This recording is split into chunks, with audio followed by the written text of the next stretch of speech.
जय हिंद। पुनः भूगोल मानचित्र के वीडियो में आपका स्वागत है। और आज का हमारा टॉपिक है और समझने वाले हैं एंडीज पर्वत को, जो कि पूरी तरह से दक्षिण अमेरिका महाद्वीप का एक महत्वपूर्ण पर्वत है। और यह पर्वत शायद बहुत ही महत्वपूर्ण है। अगर नहीं होता तो आज जो है इस महाद्वीप की हालत ऐसी नहीं होती। पिछले वीडियो में हम लोग दक्षिण अमेरिका के बारे में, उसके परिचय और भी बहुत कुछ जानकारियां हमने साझा की थी। तो जो एंडीज पर्वत है, यह जो है वेनेजुएला से शुरू होकर, यानी सबसे ऊपर वेनेजुएला यानी उत्तर में वेनेजुएला है, वहाँ से शुरू होकर अर्जेंटीना तक इसकी विस्तार है। और यह साथियों जानते हैं कुल 7 देशों में, कितने 7 देशों में इसका विस्तार है। 7 देशों में साथियों इसका विस्तार है। और सबसे ज़्यादा विस्तार तो इसके चिली वाले राज्य में आता है, देश में आता है, चिली जो देश है। आइए चलते हैं और शुरुआत करते हैं, अच्छे तरीके से पढ़ते हैं, इसको समझते हैं। तो यहाँ पे हमने देख लिया कि देखिए एंडीज पर्वत इसे सैटेलाइट इमेज से देखा गया है। देखिए कितनी ज़्यादा बर्फ़ में जो बर्फ़ कह रहे हैं, इधर सब बादल हैं और बादलों को चीरता हुआ हमको ऊपर से दिख रहा है। यानी इतनी ऊंचाई है कि बादल भी इसको ढक नहीं पा रहे हैं। बादल को ये खुदे अलग कर दे रहा है। देखिए बादल आसपास हैं लेकिन बादल इसके ऊपर कहीं नहीं दिख रहे हैं। मतलब कि ये बड़ा है, ऊंचा है, जिसके कारण बादल जो है इससे अलग हो पाते हैं, अलग ही रह जाते हैं। और ये बहुत ही लंबा है। विश्व में सबसे लंबा अगर पर्वत या श्रृंखला की बात की जाए तो एंडीज पर्वत का नाम आता है। और इसे गौरवान्वित भी होता है। देखिए पहाड़ जो है इस तरीके का होता है, देखिए। और यह हरा भरा हमेशा लगभग रहता है। और यहाँ पे लोग देखिए रहते भी हैं, ठीक है। तो यहाँ पे जो पठार है रहते हैं, और इसके घाटी में भी लोग रहते हैं। सबसे बताएं कि सबसे लंबी है और सबसे ऊंची दूसरे नंबर पर इसकी चोटियाँ आती हैं। सबसे पहले नंबर पर हिमालय की ऊंची चोटी है जो माउंट एवरेस्ट है। और दूसरी तीसरी भी हिमालय पर्वत भी है, जो दूसरी में केटू है, और तीसरी में कंचनजंगा है, ये सब है। और जबकि पर्वत श्रृंखलाओं में बात की जाए कि सबसे दूसरी पर्वत श्रृंखला जहाँ पे ऊंची चोटी हो, तो यह एंडीज पर्वत का नाम लिया जाता है दूसरे नंबर पे। इसी के साथ जो है आगे बढ़ें तो हम देखते हैं कि दूसरी ऊंची चोटी है कौन। तो दूसरी ऊंची चोटी यहाँ पे या मतलब विश्व में वो है एकांकागुआ। वो क्या है? एकांकागुआ जो है दूसरी ऊंची चोटी है, एकांकागुआ। एकांकागुआ दूसरी ऊंची चोटी है। इसकी ऊंचाई कितनी है? तो यह इसकी ऊंचाई जो है 6,960 इसकी ऊंचाई है, ठीक है साथियों। और हमारे एवरेस्ट की कितनी ऊंचाई है कमेंट बॉक्स में से लिखिएगा। देखिए यहाँ पहाड़ों पर लोग ऐसे लोग पाए जाते हैं और थोड़ी ठंडी भी रहती है, और ये लोग अपना साल ओढ़े हुए हैं। यहाँ पे देखिए आगे, तो यहाँ पे पहाड़ों के ऊपर जो है नदियाँ भी हैं, ठीक है। सबसे पहले ये बता दें कि जो एंडीज पर्वत है यह नवीन मोड़दार पर्वत है, नवीन मोड़दार पर्वत, ठीक है।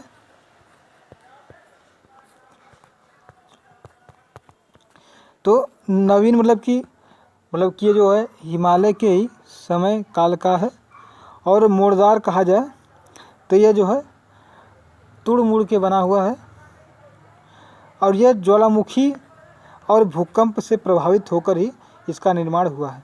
यहाँ पे ज्वालामुखी भी बहुत से हैं, कोटापेक्सी ज्वालामुखी है, चिम्बराजो ज्वालामुखी है, कई सौ ज्वालामुखियाँ हैं। पोजस डे सलाडो भी ज्वालामुखी है। ये सब यहाँ पे ज्वालामुखी बहुत से हैं और यहाँ पे हमेशा भूकंप आते रहते हैं, जिनसे यह इनके जो अंदर जो है आंतरिक बल के कारण इनकी ऊंचाई लगातार बढ़ी है, इसलिए इसे नवीन मोड़दार पर्वत भी कहते हैं। और आगे बढ़ते हैं तो यहाँ पे देखिए जो झील बन जाती है अगर चारों तरफ से पहाड़ हो और बीच में पानी इकट्ठा हो जाए तो। देखिए हमने बताया था आपको कि सबसे ऊपर उत्तर में कैरेबियन सागर है और इधर देखिए पनामा जो है यह स्थमस है, जिसे हम जल डमरू मध्य भी कहते हैं। देखिए यहाँ पे मैग्डालेना नदी है, यहाँ से मैग्डालेना नदी निकलती है और यह जाकर कैरेबियन सागर में गिर जाती है। और ये साथियों कोलंबिया से निकलती है। कोलंबिया यहाँ पे एक देश है जिसका राजधानी बोगोटा है। कोलंबिया की राजधानी कहाँ पे है तो साथियों इसकी राजधानी बोगोटा है, ठीक है। और इसी एंडीज पर्वत से ही ये नदी निकल करके कैरेबियन सागर में जाके गिरती है। कौन सी नदी? मैग्डालेना नदी, जो कि पूरी तरह से कोलंबिया नदी में ही कोलंबिया देश से ही निकलती है और कोलंबिया ही देश में ही जाके किनारे समुद्र के गिर जाती है। ठीक है साथी, आपको ये चीज़ समझ में आया होगा। और आगे बढ़ते हैं, देखते हैं कि इक्वाडोर की जो राजधानी है, इक्वाडोर कहाँ पे है तो इक्वाडोर जो है ठीक थोड़ा सा है, इसी के बगल में ही है। हम देख सकते हैं यहाँ पे, यहाँ से जो है यहाँ तक तो जो है यहाँ से देखिए इसमें ज़्यादातर तो इसमें नहीं हो सकता। देखिए ये पूरा तरीके से यहाँ से यहाँ तक जो है यह कोलंबिया देश है। और अगर हम अपने चला जाए देखा जाए तो इसमें थोड़ा मुश्किल है, क्योंकि इक्वाडोर इसमें नहीं देख सकता, क्योंकि हमारे पास मैप नहीं है, हमने मैप लिया भी नहीं है और मैप हमें लेना पड़ेगा तब इसे देख पाएंगे, ठीक है। तो इसका होल मैप में आइए देख लेते हैं, शायद होल मैप होगा हमारे पास, नहीं होगा तो भी हम देख लेंगे यहीं पे, ठीक है। तो अगर हम इसको बनाते हैं यहाँ पे तो इसका जो है देखिए ऐसे ऐसे करके इसका बनता है और ये जो है ऐसे ऐसे करके यह है। और इधर देखिए यहाँ पे इतना जो दूरी है यह कोलंबिया है, इधर कोलंबिया है और ठीक थोड़ा सा ही इधर बगल में ही है ऐसे ऐसे, यह जो है इक्वाडोर है। इसी के सामने गैलापेगोस नाम का आर्किपेलागो है, द्वीप समूह है, जो डार्विन से संबंधित है। यहाँ पे रेडल टर्टल कछुआ पाए जाते हैं। और इस इक्वाडोर की राजधानी है क्वेटो। क्या चीज़? क्वेटो इसकी राजधानी है। और यहाँ पे सबसे ऊंचा सक्रिय ज्वालामुखी कोटापेक्सी पाई जाती है, यह इसकी स्थिति है। यह सबसे ऊंची ज्वालामुखी क्या है? कोटापेक्सी, जो 5896 किलोमीटर ऊंची है। साथियों लगभग कि 6000 किलोमीटर ऊंचाई पर यह ज्वालामुखी बनी हुई है। सोचिए साथियों कि कितना ज़्यादा ऊंचा है यह। और चिम्बराजो ठीक यहीं पे है, और चिम्बराजो सबसे इसकी ऊंची चोटी है। चिम्बराजो क्या है? इसकी सबसे ऊंची चोटी है चिम्बराजो, जो कि कितनी है? 6267। देखिए बस इससे कितना दूरी, बहुत नहीं, लगभग 400 मीटर अगर अधिक ऊंचा हो जाता तो सबसे ऊंचा तो यही ज्वालामुखी हो जाती है। ज्वालामुखी कोई कहते सबसे ज़्यादा ऊंचा है, लेकिन यहाँ पे इस समय चिम्बराजो सबसे इक्वाडोर की सबसे ऊंची चोटी है। और सबसे ऊंची ज्वालामुखी कौन है? तो यह इसका नाम है कोटापैक्सी, ठीक है, जो कि क्योटो राजधानी के ही पास में ही है इसके। तो यहाँ पे हमने ये देख लिया, ये देखिए कोटापैक्सी ज्वालामुखी है और इतनी ऊंची है, और यहाँ से जो है देखिए यहाँ सबसे नीचे जो है यहाँ पे निकलता है लावा, जब ऊपर निकलता है तो यहाँ पे ज्वालामुखी कही जाती है। जब आगे बढ़ते हैं तो हम देखते हैं कि जो एंडीज पर्वत है वह अंतर पर्वतीय पठार है। क्या है? अंतर पर्वतीय पठार। क्या चीज़? जो एंडीज जो है वह उसका कोई जगह पे अंतर पर्वतीय पठार, यानी कि यहाँ पे जो पर्वत बने हुए हैं और यहाँ पे ऐसे बन करके दो पर्वत फिर बन गए इसे, तो ये जो बीच का प्लेन एरिया है इसी को अंतर पर्वतीय पठार कहते हैं, जो दो चोटियों के बीच में स्थित होता है।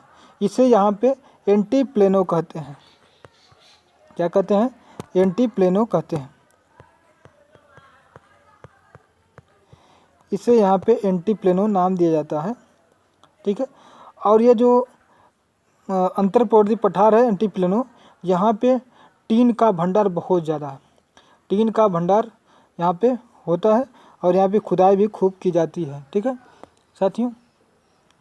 इसके आगे बढ़ें तो हम देखते हैं टिटिकाका झील। देखिए यहाँ पे टिटिकाका झील यही है, देखिए लेक टिटिकाका। लेक टिटिकाका भी बहुत ही महत्वपूर्ण है, क्योंकि ये जो है, और इसे हमें याद करना पड़ेगा, सबसे जो है ऊंची झील है, सबसे ऊंचाई पर स्थित झील कौन सी है? टिटिकाका है। यह पूरी पेरू बोलिविया के बॉर्डर पर ही, देखिए यहाँ पे पेरू बोलिविया वाले जो है बॉर्डर है, यहाँ पे इधर पेरू हो गया, इधर जो बोलिविया है, इसके बॉर्डर पे ही इसकी अवस्थिति है।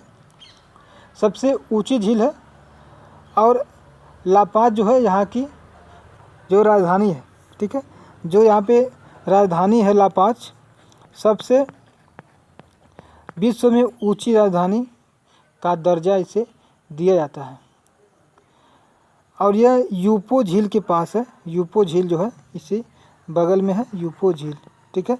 यूपो झील के पीछे क्या है? लापाज जो शहर है, इसकी राजधानी है, पेरू की राजधानी लापाज है, जो कि सबसे ऊंचा राजधानी इसे नाम दिया जाता है। और चिली अर्जेंटीना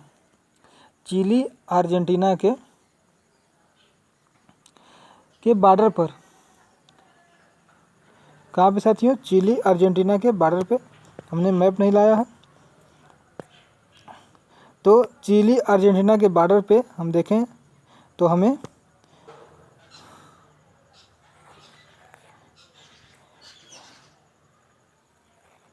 मान लीजिए इस तरीके से हमारा मैप है, तो चिली सबसे किनारे ये से यहाँ तक है, यहाँ पे चिली इधर है, और यह अर्जेंटीना जो है यहाँ से बन के इधर निकला हुआ है, यह है अर्जेंटीना, और यह जो हो गया चिली हो गया, अर्जेंटीना और चिली। इसके बॉर्डर पर ही ओजस डेल सलाडो जो है, यहाँ पे क्या है? ओजस डेल सलाडो, ठीक है, सबसे ऊंचा ज्वालामुखी पर्वत है। ओजस डेल सलाडो जो है सबसे ऊंचा ज्वालामुखी पर्वत यहाँ पे है। कहाँ पे साथियों? ओजस डेल सलाडो में, ठीक है साथियों। यह कहाँ पे? ठीक मध्य चिली में है, यानी मध्य यहाँ पे है, तो मध्य चिली में ये जो ओजस डेल सलाडो सबसे ऊंचा ज्वालामुखी पर्वत है, बोल सकते हैं। और एकांकागुआ की सबसे ऊंची चोटी ठीक इसी के बगल में एकांकागुआ है, यहाँ पे यह सबसे ऊंची चोटी है, जो कि चिली में ही यह पड़ता है। और साथ में ये बता दें कि एंडीज के जो पूर्वी ढलान होते हैं, इससे ये एंडीज है, पूर्व किधर पड़ेंगे? तो पश्चिम इधर है, पूर्व इधर है। इसके जो पश्चिमी ढलान है तो यहाँ पे बड़े बड़े पेड़ पाए जाते हैं, तो इन्हें जो है मोंटाना वन कहते हैं। क्या कहते हैं? मोंटाना वन नाम दिया जाता है, जो पूर्वी ढलान पर इसके पाए जाते हैं। और यहाँ पे एक लामा जो है पाया जाता है, जो बोझ ढोने के काम आता है। उस लामा को यहाँ पे गुआनको नाम दिया जाता है। क्या चीज़, गुआनको नाम दिया जाता है इस लामा को। ठीक है, यहाँ पे लोग यूज करते हैं, यहाँ के लोगों को हमने दिखाया था। देखिए यहाँ के लोग यही थे, ये होते हैं जो बिल्कुल यहाँ पे जो है इस स्थिति में यहाँ पे रहते हैं और यहाँ पे अपना जीवन बिताते हैं। इसके आगे चला जाए तो पेरू चिली, ठीक है, जहाँ पे पेरू है और चिली है उसका बॉर्डर, पेरू चिली का बॉर्डर कहाँ पे है हम इसी में देखेंगे। पेरू चिली देखिए, हम यह जो है बना लिया हमने, ये हो गया। तो यहाँ पे देखिए, यहाँ से इधर यहाँ पे इक्वाडोर था और ठीक ऐसे बन करके यहाँ पे जो पेरू है, ये जो है पेरू हो गया, ये हो गया चिली, ये हो गया पेरू, ये हो गया चिली। और इसी के ठीक बॉर्डर पर ही यहाँ से पूरा लेकर के यहाँ तक अटकामा मरुस्थल है। कहाँ है? अटकामा मरुस्थल यहाँ पे है। और यह विश्व में सबसे शुष्क मरुस्थल में इसका नाम शुमार है। सबसे शुष्क मरुस्थल में इसका नाम लिया जाता है। और यहाँ पे सबसे शुष्क स्थल जो है, एक जगह भी है, इसका नाम है अरिका। यहाँ पे सबसे शुष्क स्थल देख सकते हैं, यह है अरिका, जो कि पेरू और जो है बोलिविया, इधर बोलिविया है, इधर जो है चिली है, इधर देखिए बोलिविया है। तो यहाँ पे देखिए अरिका जो जगह है, यह बहुत ही शुष्क स्थान है पूरे चिली में। ठीक है, यह मान सकते हो पूरे ही विश्व में सबसे शुष्क स्थान इसका है। और यहाँ पे जो शुष्क स्थान है, वहीं पे अरिका में ही एक जगह है। और उस जगह को जो है अरिका जहाँ पे है, वहाँ पे कलीचा का भंडार पहले हुआ करता था। कलीचा क्या है? एक सबसे बड़ा रॉक होती, चट्टान होती है, रॉक, कलीचा नामक चट्टान, कलीचा चट्टान, कलीचा जो चट्टान है यहाँ पे है। और ये चट्टान कैसी होती थी? इस चट्टान जो है, इसमें चूना वगैरह सब पाया जाता था और इसका यूज जो है सीमेंट बनाने में लोग किया करते थे। अब ये काम ये लोग करते थे, इसलिए धीरे धीरे इसका उत्खनन करते करते ख़त्म ही हो गया। जब ख़त्म हो गया तो इसलिए इसे जो है कहते हैं घोस्ट टाउन। यहाँ भी यानी अब कोई यहाँ पे रहता नहीं है, तो इसलिए इसे जो है भूतों का यानी प्रेतों का शहर भी कहा जाता है। और अटकामा को ही तांबे का भंडार भी कहता है, क्योंकि यहाँ पे बहुत ही तांबे का भंडार इस एरिया में पाया जाता है। और इसे चुकीक माता खान कहते हैं। क्या कहते हैं? चुकीक माता खान, इसे चुकीक माता खान कहते हैं। और ये तांबा की राजधानी इसे कही जाती है पूरे विश्व में। क्या कहते हैं? तांबा की राजधानी पूरे विश्व में कहते हैं। और एक आगे है कि बाल पेरागो और ब्यूनस आयर्स, बाल पेरागो और ब्यूनस आयर्स के बीच जो है एक जो रेल बनाई, एक रेल की व्यवस्था है, ठीक है, जो एक छोर से दूसरे छोर तक जाती है। जैसे हम यहाँ पे बना लें, यह जो है इसका मैप जो है, तो यह यहाँ से यहाँ तक जाने के लिए एक रेल बनाई गई है। ठीक है, और यह जो रेल है, यह यहाँ के बाल पेरागो और ब्यूनस आयर्स के बीच जो है जाती है, इसलिए इसे, और यह बहुत ही महत्वपूर्ण होता है, क्योंकि इस साइड से इस साइड जाने के लिए इसका यूज किया जाता है। तो साथियों, आज के लिए बस इतना ही। मिलेंगे फिर अगले वीडियो में एक नए जानकारी के साथ, और आगे इसके आगे पढ़ेंगे। और आज के लिए बस इतना ही। जय हिंद।